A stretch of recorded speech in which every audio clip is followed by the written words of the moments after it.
Hello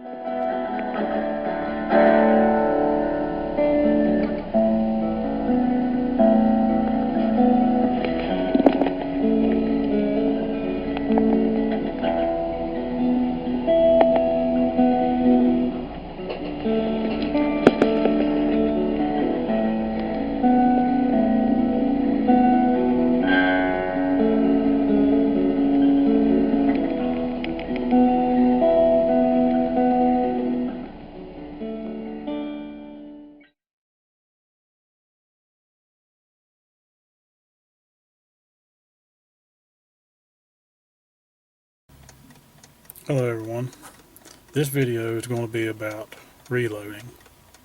I promised on my Facebook page that we would do a video on reloading. This will take you through what you got to have, the different steps that you go through. I do want to give a warning though that reloading is dangerous. You can get severely hurt, possibly could get killed. So if you're thinking about reloading, make sure you study up on it and you know what you're getting into, because you're dealing with explosives, you're dealing with gunpowder, you're dealing with primers, and all this can have some serious consequences if you don't know what you're doing and you don't know what your measurements are. So you've got to be very careful. We hold no responsibility for anyone who tries to reload. This is just some tips, some things I do. We take no responsibility for this. Just wanted to make that clear before the video gets started, and that everyone understands this is my reloading, my techniques. I'm not telling you what to use, what gunpowder to use, what primers to use. These are things that I use. So, just enjoy the video, and hopefully you may learn some tips from watching what I've done. I'm not an expert in no way. I'm an amateur reloader. I've done some reading, asked some questions from fellow reloaders. So, in no way am I suggesting you go out and start reloading or suggesting anything in this video.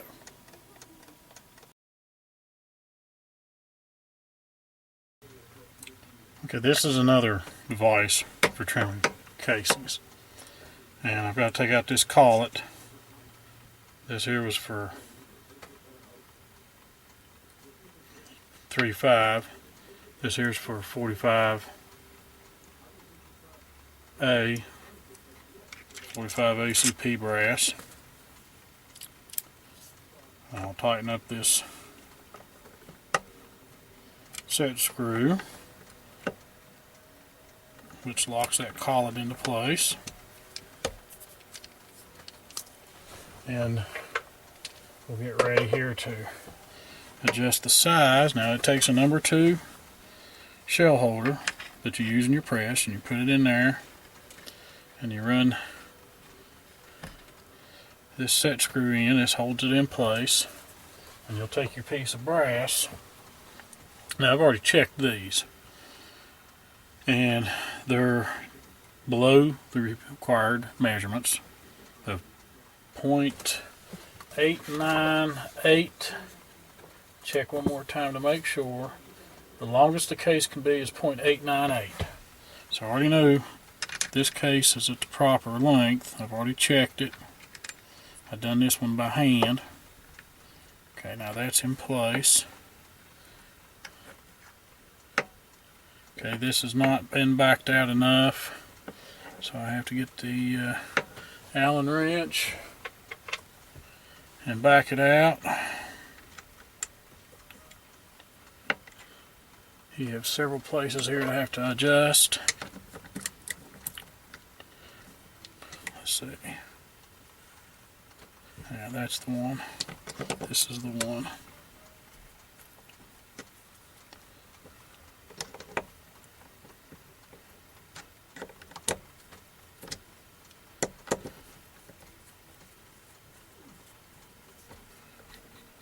There we go. Let me get a rag and wipe this off. It's been a while since this has been moved. Okay. I don't want to trim any brass because it's already long enough.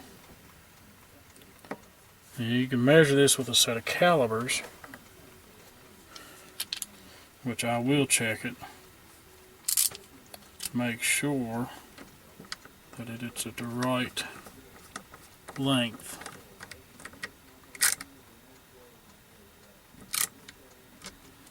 Okay. Now if I'd run this, shouldn't get no brass trim. This is a whole lot easier than using the other method. You just back that out and get the calipers. Like I said, these are already set. And you can see right there, that brass goes right through there. Okay. I'll bring over a few more pieces of brass. I'm going to check this with the calipers.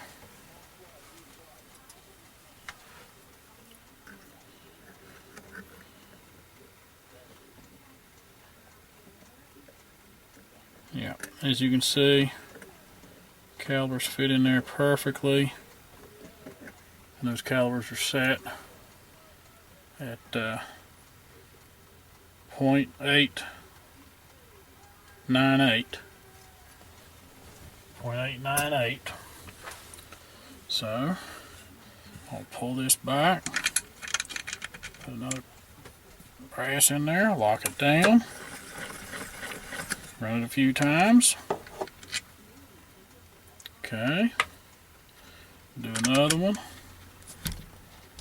lock it down.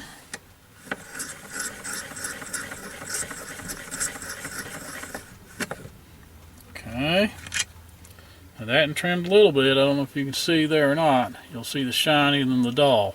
So that means telling me that it's a little bit oblong in length. So that one's trimmed.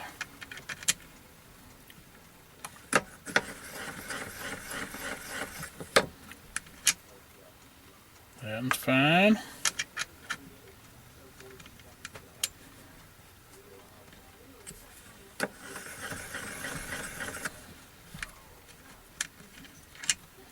That one's fine. Okay, so I've done 5. I've done 5. So I'll do the rest of them, and when we get down to the last few of them, I'll turn the camera back on. We'll be ready for the next step. I'm down to the last 4. Several of these had some high spots on them. And this device that I'm using here is made by Lyman. It's called IQ-Line. And it's great. It takes a lot of the hand work, the real tight crimping hand work that'll cramp your hands. Run it through there, back it out. Here's the last one.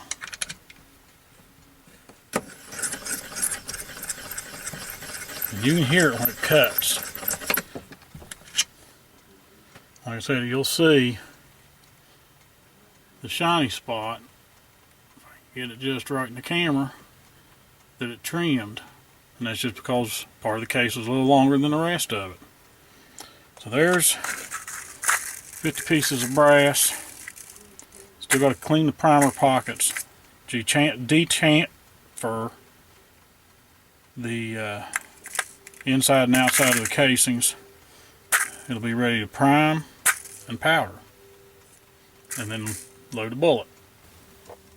Well, we're ready to de-chamfer. Of course, you've seen me use this tool here. This is what Lee sends you. I'm not going to use this tool. Put it back in this tray here. Put this up. Lyman makes a case preparation kit, and I like it.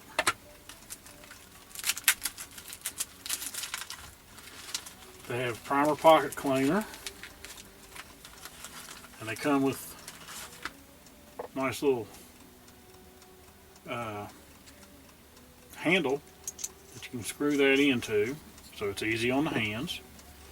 And then their de-chamfering tool is a big monstrous of a thing. And of course also you have another wooden handle here, and you have brushes. I believe this is the right brush, yep. That you can screw into the handle. It's off a long brush, but use that to clean up the inside of the brass. So here, you just the same rule of thumb, you just take this around a few times. You're taking the burrs off, do it to the inside, taking the burrs off. And you do all 50 cases like that, just taking the burrs off. Now, like I said, they do make a electronic piece of equipment. It has brushes. I believe it has the dechamfering tool all mounted on it. Basically, you turn that thing on, you just take your brass and run it up and down, and you're done. But this here, this is the most time consuming, other than like in my other video, you've seen it took forever weighing out the powder and everything. On pistol ammo, with the right dies, which I have Hornady dies because that was all I could find at the time. But Lee's carbide dies has a shell expander plus powder through die. And there's a powder hopper that sets on top of that die, uses discs, and they're in volume, and they're all labeled. Each disc, there's 4 or 5 holes. Each hole is a different size, and it's labeled to what size. The book tells you which one to use. It's in volumes, 0.82 volume, and cubic centimeters.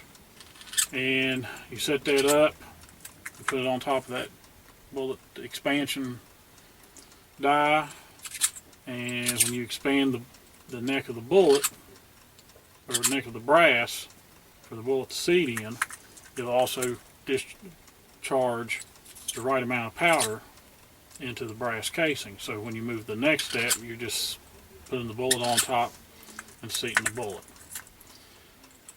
Okay, I'm going to go ahead and keep dechamfering this brass, cleaning the primer pockets. Of course, you've seen the idea of cleaning a primer pocket. You have your hole for your primer. You take this tool, you run it in there a few times, blow it out, cleans all the crud out of the primer pocket. So your new primer seats in there real good. And you got to do that to all 50 rounds. Now, of course, like I said, this is used brass here. When I loaded for the 303, that was new brass, didn't have to clean out the primer pocket. But that's something that's almost a must that you need to do, unless you've brought your empties from the shooting range home and immediately run them through the press or through the tumbler, then run them through the press to deprime them so they don't get this crud built up in them just from setting. So I'll go through all this. When I get close to the end, I'll start the video again. I'm down to the last 3 of these 45 cases.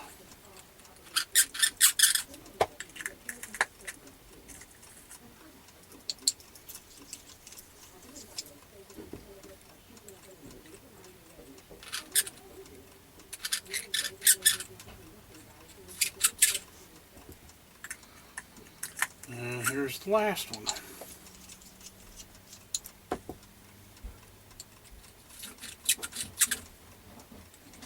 And I don't know if you can see that's out of the primer pocket and out of the dechamfer. Now here you just run the brush up in there to clean any of the leftover walnut media. Have fairly nice clean case inside.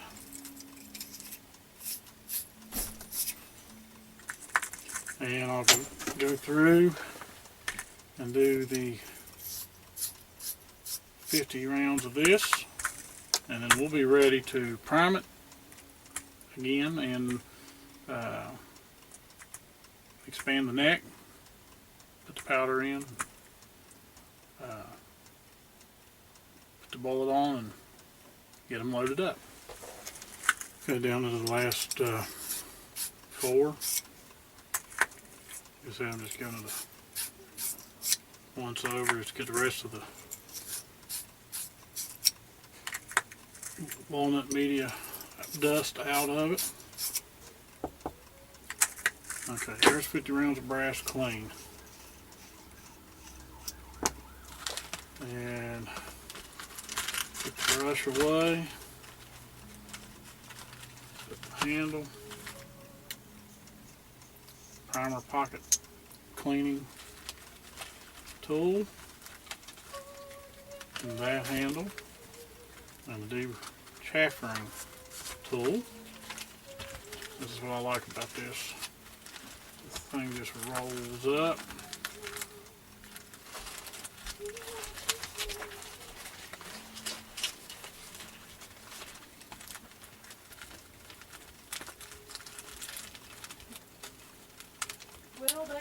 Snaps on itself. Put it back in the box. And it's put up.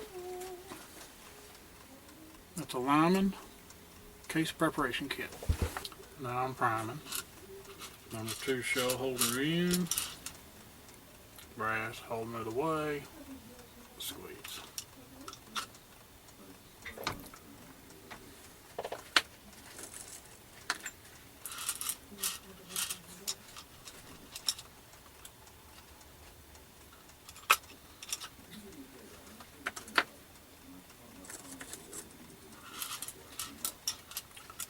Same process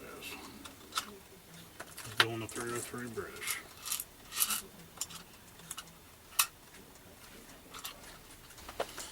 I'm going to show you the other way of priming using your press. You take your brass that's not primed, put it in the shell holder. Here's this piece I keep taking out, and here's primer. I'll set the primer in that cup. Place that there.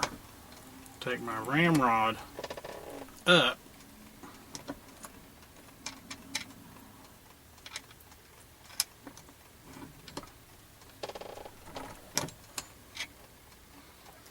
There's the primer. Now, I don't feel like it's fully seated, so I'm going to gently try to seat it a little bit more.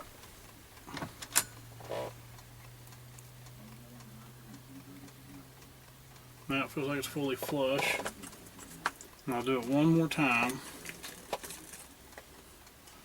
A primed piece of brass and the number 2 shell holder. Primer. Put it in the cup. Slide it up into place. Take my ramrod handle and push up. And seat the primer. Now that's another way you can do it. And this one here is for large primers. This side over here is for small primers. But again, I prefer this method.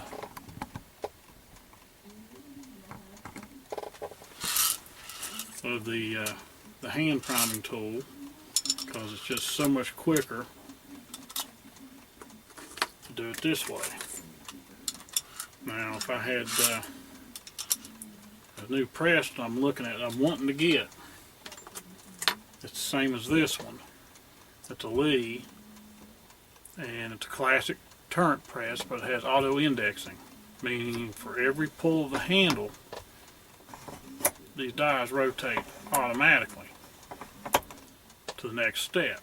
You put your brass in. It's got a primer system sort of like this, and like I just showed you how the manual system here works.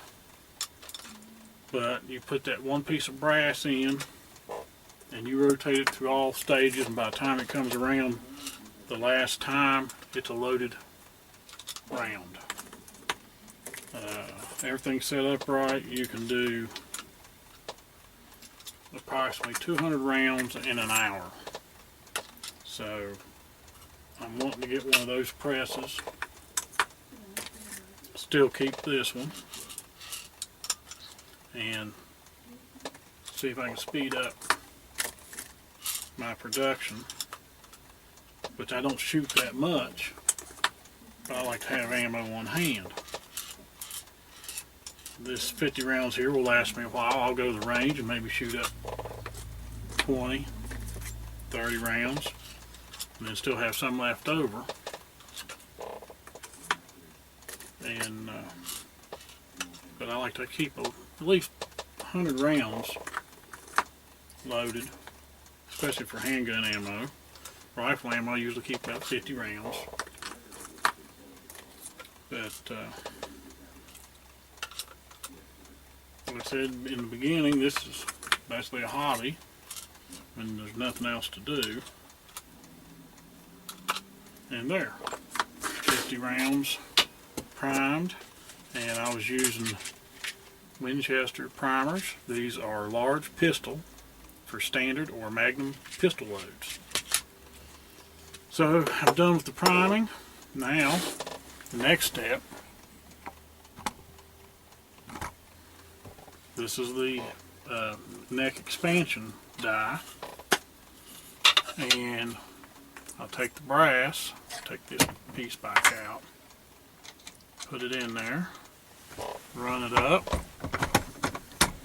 Now the neck has been expanded enough to allow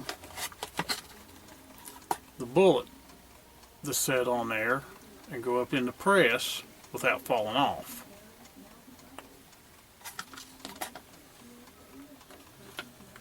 So I'll go do these 50 rounds, and it'll take me a little while. I'll stop the video for now when I get close to the end.